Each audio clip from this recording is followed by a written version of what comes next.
Have you ever wondered why, no matter how much money you make, you still feel like you're one step away from losing it all? The truth is, your financial anxiety isn't about your present reality. It's about a past you haven't detached from yet. Most people think making more money brings immediate relief or instant happiness.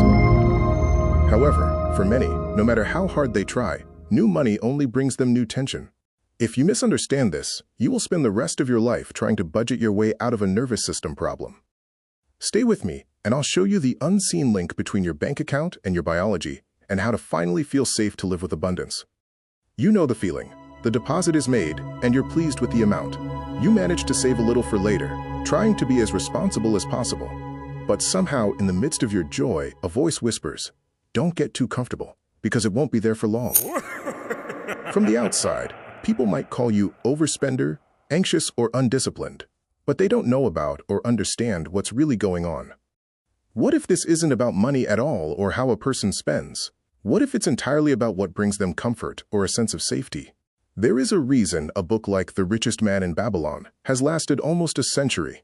The author knew the reason for imparting principles such as pay yourself first, at least 10%, and live below your means, invest wisely, and continuously increase your earning capacity. On the surface, it's just rules wrapped in parables, like guard your gold. But underneath, it offers exactly what the human mind craves when it feels threatened: predictability. Behavioral science shows that financial instability doesn't just feel inconvenient. That's because, to your biology, it feels dangerous. Your amygdala, the brain's protective shadow, quietly pulls the fire alarm. That wrenched feeling in your stomach when you check your balance is your survival system trying to express your concerns. When you feel you don't have enough, your mind narrows, and you go into tunnel vision. You know how it is when you shut out everything except what you're trying to deal with. The genius of the book suggests that having structure reduces mental noise. When you have a plan or system to go by, there is a chance of moving from reactive to regulated and proactive. As strange as this might sound, let's look at it from this angle. The relationship you have with money didn't start with your first paycheck. It started from when you were too young, or just didn't have the references needed to defend or develop sound reasoning. The nervous system learned incredibly early whether your resources were stable or fragile.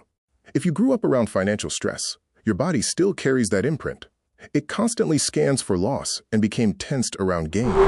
The child who learned that resources disappear learns vigilance. These aren't personality flaws. There's nothing wrong with you, but deep conditioning. These are your own nervous system strategies, what you adapted to over time. They are your personal adaptations, designed to keep you alive.